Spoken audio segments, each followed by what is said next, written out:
Well, as y'all can tell, my name is Linh Nguyen. My pronouns are she, her. I'm on the ancestral lands of the Atacapa Ishak people, which is also known as Houston, Texas, which is home for me. My visual description, I'm a young Vietnamese woman with long black hair. I'm wearing a black shirt and with gold jewelry. And again, I just want to thank y'all for choosing this session, like choosing this hour to spend with me.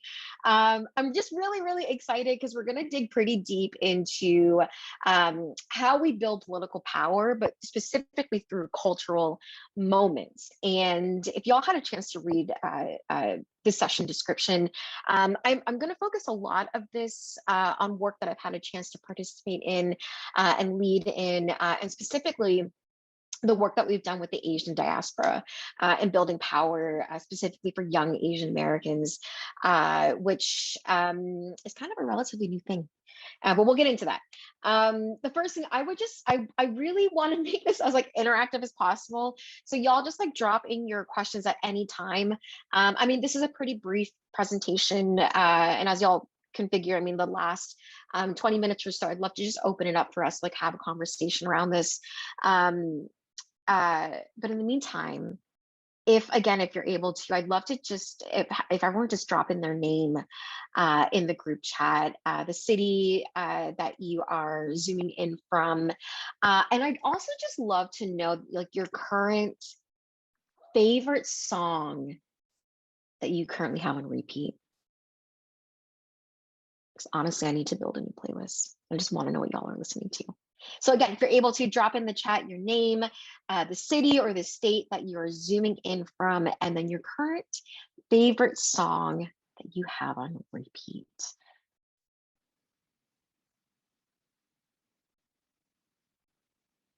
Amazing. Okay, no one's judging. Judge-free zone. I love it. I appreciate y'all. Okay, so I guess we'll jump into it. Like I mentioned, short slide deck. I'd love to walk y'all through, and then of course I want to open it up to conversation at the end. Next slide, please, Caroline. Thank you. So again, my name is Lynn. I'd love to consider myself a community organizer. This is work that I've had a chance to do really in like the last 10 or so years. And I've been a community organizer or political organizer for a number of people running for office. I've had a chance to do this kind of organizing more on the advocacy side, fighting for young people at the ballot box. That's actually how I met Caroline, when we both worked for a US Senator and his presidential bid in 2019, 2020. And then more recently, we can talk about this as well. I'm excited to share this with y'all. More recently, I've made a pivot with this experience and really jumped more into like the social impact strategy space, working to bring business, media, entertainment into the space of racial and social justice. And that's a kind of a lot, but like, what does that actually look like? Which next slide I can show y'all. And really, and this is just like, and honestly, y'all, it really took me years to like understand this, at least for myself, but this is like my bottom line, like regardless of who I'm working for, which candidate I'm working for, what organization I'm with, what business I'm pitching to. I'm always anchored in the idea that we build community power from the ground up. Like period. That's how we address systemic change. That's how we see actual real and sustainable change. And again, like I'm sure y'all know, like this is one, it means that there are going to be some incredible wins along the way, but there are a lot of losses, a lot of like real deep heartbreak, and a lot of patience, and going back to that first session, like what kind of keeps us going. And I mean, like, y'all are like so many steps ahead of where I was, 10 or 15 years ago. But the people that I've like kept in my community, people that have kept me going and really like kept me in this space is the reason why I keep doing this work. So anyway, I just wanted to show y'all like a really quick snapshot of some of the projects that I've recently been part of, when it comes to building real community power. And, whether it's been rewriting the narrative of young Asian Americans, that we're here, we want to be seen like we're American and we're political, or working with young people and shifting the culture, that our politics looks different, like the range of issues that we care about are like so complicated, but so real. These are some of the projects that I've had a chance to work on. And so next slide.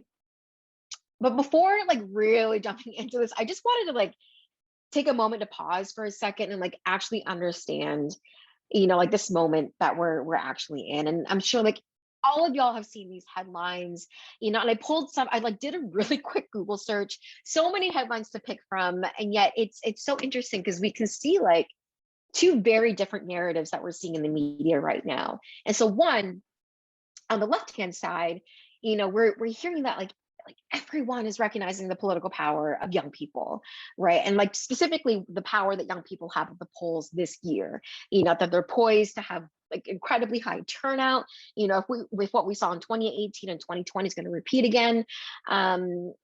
Which like we all know this, it means like every political candidate, every political party is going to be making an incredibly intense effort, cringy and all, to find where these young people are at.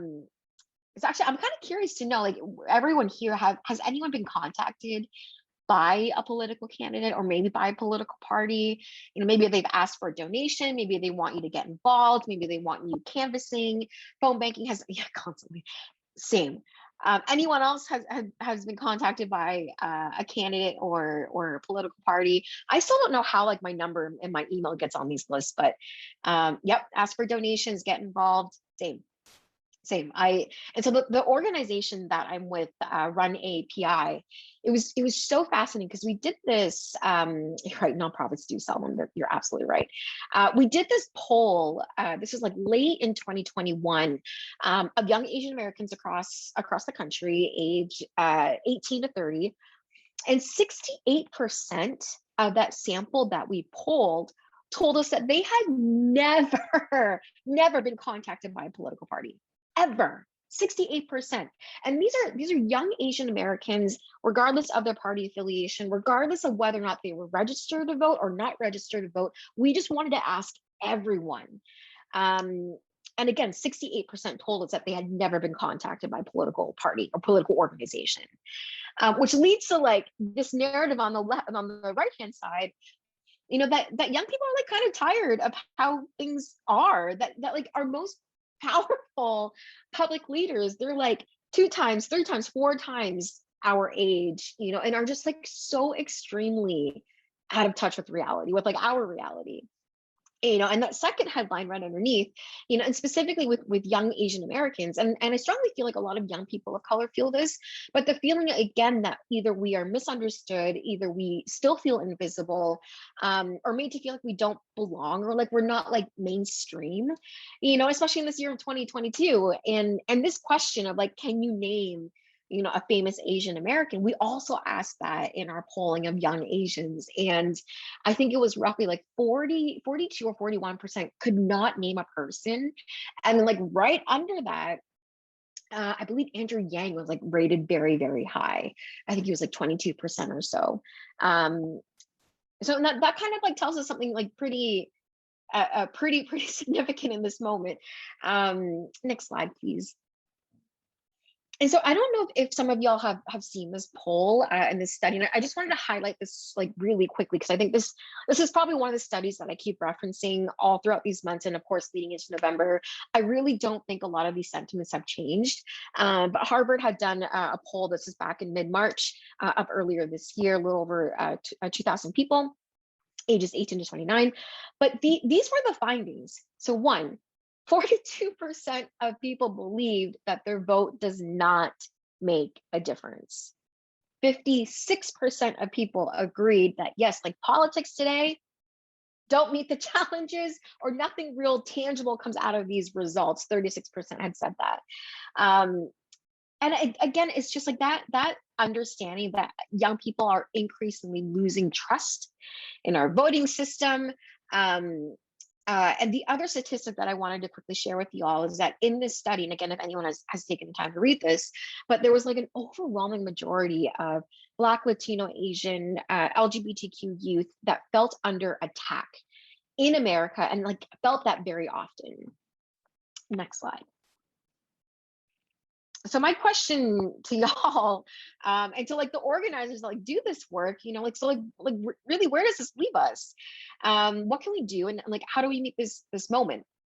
And for me personally, I like truly believe that the understanding, you know, that politics is culture and vice versa, culture is politics.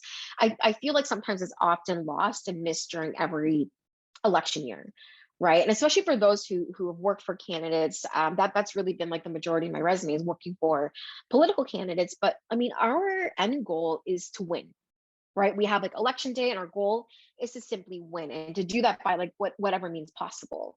And so when that is your goal and your one and only goal, oftentimes, you know, the understanding of how do we build towards an actual movement is really lost. Um, and again, like with the work that I've done for political candidates, if any of y'all are have experience in this field, but you know, once election day is over, really the day after, everything just kind of collapses, right? The team kind of isn't there. Everything just kind of the whole like apparatus dissolves, and you're like on the hunt for your next job, right? So it's like we move state to state, we move city to city, very very quickly. So again, like that understanding that politics is culture, culture is politics, it just helps us inform on the political behavior of a community, and that one, like culture influences policy and it influences the politics that we play. So next slide. So to like further elaborate on this point, I just wanted to focus a little bit on, again, the organization that I'm with RUN AAPI. We are a very new organization. We've kind of been like a grassroots organization since 2017, but we really only got like our official legal status last year. But we're focused on building power, specifically for young people, and for Asian Americans. And it was really interesting because this really came together, founded by actress Chloe Bennett and by Brad Jenkins. Brad Jenkins, who is an Obama alumni. He's now the president of AAPI Victory Fund. And it was, and I swear to y'all, it was like it was like a first convening in LA of a bunch of like up and coming Asian American celebrities, Asian American actors who were like, you know, like, holy shit, like those were like the results of 2016. Like this is who our president is now. And just like the frustration that, you know, during that whole entire, you know, 2 or 3 years of campaigning, we just kind of felt like we weren't even heard, you know, as like a very large growing community in America that is Asian Americans. We kind of were like left to the side. And so RUN AAPI, we're now more hyper focused on building power specifically for young Asian Americans. We have a really interesting hub of creatives and organizers and activists. And then of course, our influencers, our cultural influencers. And what I want to do really quickly is just show y'all some of the work that we've been doing in the last couple of years. Next slide, thank you. And so these two projects specifically, one very proud of, but two, I strongly feel like we were very much at the intersection of politics and again of culture. And you know, of course, in the rise of anti-Asian hate, of anti-Asian violence, and specifically during 2021, we really pushed internally for a partnership with the NBA in launching this AAPI Visibility Pledge. And what's really interesting with the NBA, and they shared these statistics with us, but a large part of their viewership are Asian Americans and Asian people of descent. And so they wanted to bring something pretty public, not just to their viewers, but to their players, to showcase internally to their staff that this was a commitment that they were making and taking very seriously. And so not only were we able to help them curate what this pledge was going to look like, but internally we had a chance to run, I think it was like 2 or 3 lunch and learn sessions on not only like who we are as Asian Americans today, but what our history has looked like. How do we honor this diversity and inclusivity internally for organizations and for corporations, and for athletes. And so that was a really special time for us. Yeah, again, I'm just like really proud of that one project. And then the second project that y'all see, the I'm an American campaign, this was something that we launched right before the 2020 elections. And we partnered with Phenomenal Woman, who was founded by, which the company was founded by Mina Harris. And it was really much like anchored in the demand to be seen that like, yes, like we belong, like we don't need to prove our patriotism to this country. And if y'all like specifically remember, there was a fairly influential Asian American who had written an op-ed in the Washington Post, and this was like shortly after the outbreak of COVID. Really urging Asian Americans to like step up in this moment, wear your red, white, and blue, and host your barbecues and show your neighbors that you're loyal to this country. And it was like very hurtful to our moment and like the movement that we're trying to build and the stereotypes that we've been working so hard to specifically address, that we don't have to prove that we are very much American. And so for anyone who understands the history behind this phrase, I am an American, it's very much inspired by the Masuda family in Oakland, California, who had hung this like huge banner in front of the storefront that said, I'm an American. And this was like the day after that Pearl Harbor had happened. And so again, like that, like perpetuated feeling of us being foreigners, of us not really being Americans. It's been decades since we have been feeling this. And so this awareness campaign and this branding campaign was something that we knew we wanted to launch right before another really big election year. And we had like a number of actors, yes, like with Jenna, Chloe Bennett, Randall Park, I think Stephen Yun had worn this too, but we had a number of Asian Americans wearing the sweatshirt. And so as part of like the second part of this campaign, in which I'm gonna, Caroline, I'm gonna send you the link here. But the new video campaign launch was something that, oh man, and I'm going to show you all the video. Caroline's going to show you all the video in just a second. But this was something that we specifically curated to be able to showcase the political power, the cultural power, and like the influence that we've had on entertainment. But yes, if you could press play, Caroline, thank you. Sure, you can see it, right? Yeah, I can see it. Okay, let's just make sure that you can hear it. I might have to reshare audio. Asians almost always have the lowest. We can hear it. You can? Okay, great. Asians almost always have the lowest voter turnout. All right, I get it. We suck at voting. But we can't be ignored as a political force. Yeah.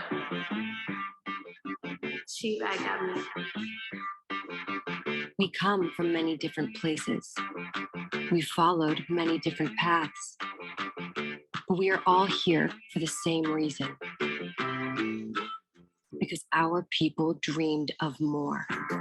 Sometimes you need a friend. You know the ones that lend their hand and want to see you win. Our grandparents and parents helped to build this country. They faced fear and depression, but they never stopped working for a better future. They never stopped fighting for equality. Come up on that link, make sure you cut them in. For too long, others have written our narrative. You know the ones that want to keep you where you've been before. It's time to take it back. That is the power of representation. You don't realize how important it is until you realize you've been missing it your whole life. Looking for the truth and the numbers don't hide. Let's show the world who we are and what we can do. Represent. Shoot, lock and load, pull up in the space crew with the roof. I should know when nobody follow suit. I've been groomed from the womb, came out of my mama's house with some runners in the shoes. Nothing in the and make our voices heard. Organize and mobilize. Because together, we are strong. We are united. We are the new. At the front of this line is where my turn at.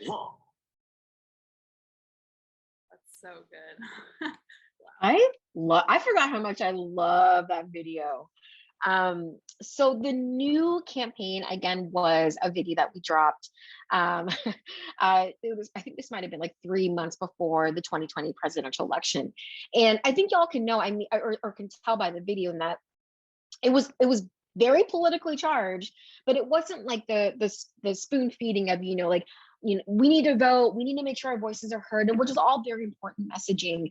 But the larger point for us is that we needed to showcase how powerful we've always been, right? And not just at the ballot box, but in on screen, on the court, in so many different facets of American life. We've had a chance to actually contribute and influence what it looks like. And so this video was just, I was very, very proud of this. And I think collectively on Twitter and on Instagram, it had just like a little over 1 million views. And again, like the common, feedback that we heard was that, like, and specifically from young Asians, was just like, holy shit, like I like really see myself in this video. Like that was like really, like I like appreciated watching that. And when I think you had a question that you were asking just in terms of the merch that you saw earlier, the I'm an American sweatshirt, and we did not handle any of that. That's like a whole space that I'm not familiar with, Lynn. But that was the reason actually why we partnered with Phenomenal Women, because they're a company that are just so familiar with the launch, the distribution of merchandise looking specifically like this with this kind of aesthetic. And for us, our part was curating the narrative behind this, developing the goals of this campaign, exactly why we wanted to push for this. And then also we had the network of Asian American influencers that we knew we wanted them to have a piece of this. And so partnerships are key.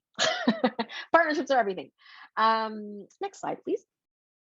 And so I'm sorry, I'm eating a cough drop, in case y'all are wondering. I'm like, I have bronchitis, but I'm okay. The second, I guess like the little pivot that I want to take really quickly, and like I mentioned earlier to y'all, this is fairly recent in my career in the last few years, but I've taken like these years of community organizing and understanding like the impact that we want to leave in the organizing that we do, more into the space of entertainment. And it was like a really interesting pivot that, again, if y'all have questions later, I'm more than happy to share everything and anything. But I had a chance to be part of the social impact team at Rolling Loud Music Festival. Has anyone heard of Rolling Loud? It's like one of the biggest hip hop music festivals in the country. And Rolling Loud initially originated in Miami, actually not too long ago. And so we had a really interesting opportunity to just like rethink massive, it is huge, yes, to really like rethink how do we want to think on artist engagement, but two, we literally have thousands of young people and like thousands of young people of color in this festival, this like 3-day festival, but how do we rethink their engagement piece and how we're engaging with them, and instead of just having them attend this festival and like watching their favorite artists on stage. And so what I was part of specifically was curating a really interesting series of different panels. And I want to just like say this really quickly because I think y'all understand this, but we know, and like by far, the people that can influence culture, that can influence politics and the policy that we see, they're not typically politicians, especially if we're thinking of large scale about what like influences the general public opinion, especially like the general public opinion of young people, that likely will not come from our politicians, and it really is like our artists, our performers, our social media influencers, our cultural leaders. And so these panels that we curated, it touched on so many different issues that are close to young people. And again, specifically to young Black and Brown people. We had one panel speaking on life after incarceration, and really what that looked like for artists who were just hitting like a new peak in their career. Then we pivoted to financial wellness and how do we build like actual generational wealth, for people who aren't afforded these real opportunities. I think we had another panel that was on social entrepreneurship and building a legacy for people of color who, again, that really center actual liberation. And so like when we were pitching this around, it was just like so easy to confirm, rappers and artists like Pusha T, who you see here, and Rick Ross and Lil Kim. Lil Kim like really led that conversation in her time in prison, and what that meant to her emotionally, mentally, and what that meant to her after re-entering into society. And Pusha T, for anyone who's a fan, he's like one of my favorite artists. He's been making a very public commitment on the fight against mass incarceration for years, and again, how that specifically targets young Black men. And so we were able to have this space and like a very like raw and honest space of like these people who have like such an incredible platform, speaking on like the hardest shit that they've ever experienced in their life. So that to me was just like a very powerful moment, and we're like seeing so much of this. And I think there's a reason why I was kind of able to pivot into this space, because we're seeing so much more on the entertainment side of things that absolutely affect what current policy and lobbying efforts look like in DC. If y'all have seen recently, but we have like a whole, and this is something that we're going to be launching very soon, but we have a whole roster of these rappers that are pushing for some kind of like federally recognized cannabis legislation, and that's been like a huge growing movement in the last few years. So next slide. Okay, so and I don't know if this count is right, but I think we're back to the polls in 88 days. And I'm sure y'all know this because it's like whether it's the dominating, news headlines, it's all the texts and the emails that we're getting. But this is going to be huge. This needs to be a very big election year.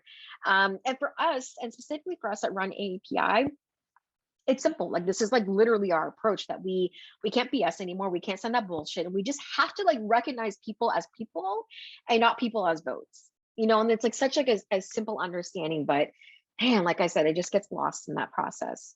So next slide. So one thing I wanted to preview to y'all, we haven't launched this just yet, but the campaign that we're launching specifically for the Get Out the Vote last few weeks, which we're calling Give a Fuck About Midterms. And again, it really is a campaign that is designed for and by young Asian Americans. RUN AAPI, we're just like a very, very small organization of 8 people. And of the 8 people, 7 of them are Asian women, all under the age of 25. I'm by far the oldest. And so what's interesting, and I was very intentional in hiring a very young team, because I knew that I wanted to bring in a very new and very like honest perspective on where things are at. And so we designed this campaign, which again, we're launching very soon, that very much honors this moment, right? That things are really shitty. Yes, like we're questioning every day whether or not our vote even matters. But at the end of the day, we need y'all to give a fuck about midterms. We really do. And so I have the next 3 slides. What I'd love to do is just to give y'all just like 10 seconds to look at these visuals. I would love for everyone to drop in the chat if you can rate these images between a scale of 1 to 10, that if you were to see this image, how likely would it be to motivate you to vote? So how motivating are these visuals to you on a scale of 1 to 10? So, and if y'all can't see it, just let me know, I can read it off. But if everyone could drop in the chat again on a scale of 1 to 10, how much this would motivate you if you were to see this somewhere in the field. So the first visual that you're seeing are little circles. The first one reads, this shit makes me sad, but I voted anyway. I feel totally dead inside, but I voted anyway. So sick of this shit, but I voted anyway. And I want y'all to be super honest, okay? Because if this shit just like doesn't resonate, I definitely want to know. We can definitely discuss this as well. But again, this visual here if you want to rate it 1 to 10 on how much this would motivate you to vote. Perfect. Good word, relatability. Ooh, very interesting. Okay. Okay. All right, next visual, please. So next visual, hair on fire. What am I most enraged about today? Is it the economy? Is it the election deniers? It's gun rights, it's immigration. It's the rise in anti-Asian hate. It's reproductive rights. It's politicians who just don't do anything. So again, if you were to see this visual, wherever in the field on a scale of 1 to 10, how much would this motivate you to vote?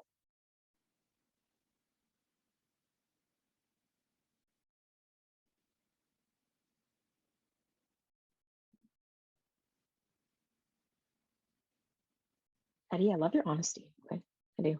And Eddie, we'll talk about this later.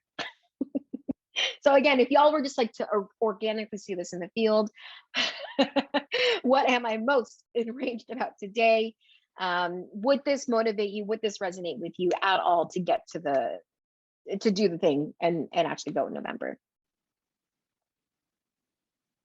Okay. All right. And the last visual. Okay, visual number 3. Pretty straightforward. I actually also can't read that fine print, so I'll read it to y'all. Fuck them, vote. You know, all the election denying, woman hating, gun loving, conspiracy theory spreading, and outright racist politicians aren't gonna just fuck themselves. We are gonna have to do it for them. So again, if you were to see this visual in the field organically, would this motivate you to vote? Oh, Eddie, okay. I got you. I got you. I can tell where you're going with this, Eddie. You love this one. I appreciate this. Okay. Everyone's had a chance. And again, on a scale of 1 to 10, you saw this in the field. How would you rate this in terms of its motivating factor to get you to the polls? Okay. Okay. So these 3 visuals, and we also have a whole series of these. I think we have 8 of these different design concepts that we're actually polling right now in Arizona to young voters between the ages of 18 to 30. And the reason why we're doing this, and again, this campaign we haven't launched just yet, where it's going to go live at the end of the month. So y'all are really getting a preview on like our whole thought process behind this, is that these are eventually going to be political mail. And so for anyone who's received like any kind of like political mailer sent to y'all, it's kind of like this like very standard, you know, maybe there's a candidate, maybe it's like very clear it's for a political party, gives you like all the reasons to vote, and then it gives you, you know, your information, like where to vote, when to vote. And traditionally political mail is just like designed this way, right? The messaging is very clear, and it's like a very simple reminder that, yeah, like we need y'all to do this thing. Our understanding is that, one, and conventional wisdom tells us that it's not worth our time, but one, we truly believe young people love getting mail. And especially like we love getting mail when it's not our bills. We love getting mail when it's like specifically designed for us. And it's very clear that there's a very specific audience for this kind of, or paychecks. I don't get paychecks in the mail. I get very nervous for that. Shit gets lost in the mail. But yes, paychecks in the mail.